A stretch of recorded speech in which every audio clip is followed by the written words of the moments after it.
DPI Tamil News.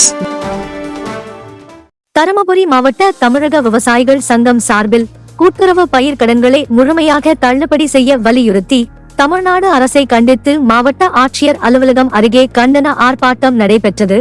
மாநில தலைவர் சின்னசாமி தலைமையில் நடைபெற்ற இந்த ஆர்ப்பாட்டத்தில் கூட்டுறவு மற்றும் தேசியமயமாக்கப்பட்ட வங்கிகளில் விவசாயிகள் பெற்றுள்ள பயிர்க்கடன்களுக்கு தள்ளுபடி வழங்க வேண்டும், விதை, உரம், பூச்சிக்கொல்லி உள்ளிட்ட வேளாண் இடுபொருட்களுக்கு 50% மானியம் வழங்க வேண்டும், நெல் கொள்முதல் விலையை உயர்த்தி உடனடியாக கொள்முதல் செய்ய வேண்டும், மேகதாது அணை திட்டத்தை தடுத்து நிறுத்த வேண்டும் உள்ளிட்ட கோரிக்கைகள் வலியுறுத்தப்பட்டன.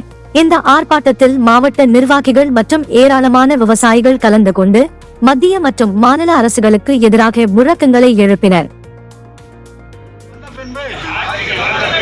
விவசாயிகளை வஞ்சிக்கும் தமிழக அரசை கண்டிக்கின்றோம்.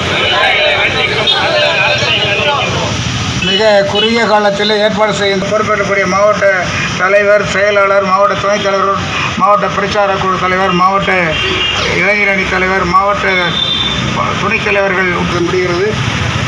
அடுத்த போராட்டமாக நமக்கு தண்ணி இல்லை, உகரைகள் தண்ணி வரல. நேற்று பத்திரிகை போட்டிருக்காங்க, மணல் மூட்டைகளை அடித்து தண்ணீரை டைவர்ட் பண்ணி பம்பிங் ஸ்டேஷன் காட்டுறாங்க உகரைகள். உண்மை குறுஞ்செய்திகள் உடனுக்குடன் தெரிந்து கொள்ள DPI தமிழ் நியூஸ் சேனலை சப்ஸ்கிரைப் செய்து இணைந்திருங்கள்.